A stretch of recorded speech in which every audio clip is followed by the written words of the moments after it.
রনি, বাবা, তুমি কি আজকে মজার গল্প শুনবে? হ্যাঁ মা, আমি গল্প শুনবো।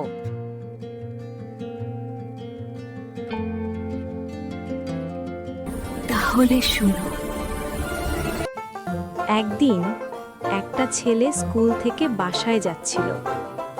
সে মনে মনে চিন্তা করছিল আজকে কিভাবে বাড়িতে তাড়াতাড়ি যাবে। হেঁটে হেঁটে সে একটা নির্জন রাস্তায় যায়, সেখানে মানুষ নাই বললেই চলে। তারপর সে চিন্তা করল আজকে বাসায় অন্য রাস্তা দিয়ে যাবে।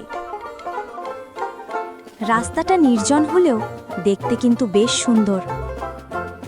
তারপর ছেলেটা একটা সুন্দর বাড়ির সামনে দিয়ে বাড়িটাকে দেখতে দেখতে যায়। ছেলেটার সাথে রাস্তায় একটা বুড়ো লোকের সাথে দেখা হয়। বাবা, তোমার কাছে কি কিছু খাবার হবে? আরে হ্যাঁ, হবে। আপনি কি খাবেন?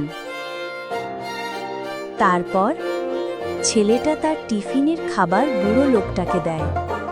আহা, খুব মজার খাবার। বুড়ো লোকটা ছেলেটাকে জিজ্ঞেস করছে, এই খাবারটা কে বানিয়েছে? এটা আমার মার হাতের রান্না।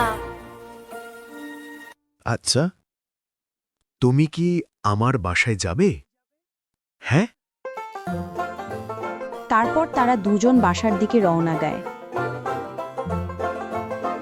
ও, এইটা কি আপনার বাড়ি? হ্যাঁ, তাহলে চলো ভিতরে যাই।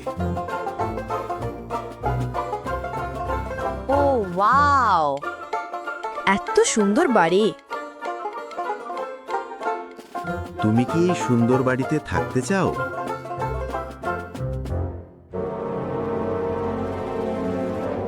চাই, কিন্তু কিভাবে থাকতে পারবো? তাহলে তোমার একটা কাজ করতে হবে।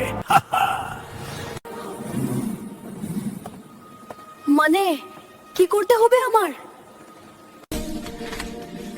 আজকের গল্প আই পর্যন্ত থাক, বাকি গল্প অন্য দিন বলবো। হে বন্ধুরা, তোমরা যদি বাকি গল্প শুনতে চাও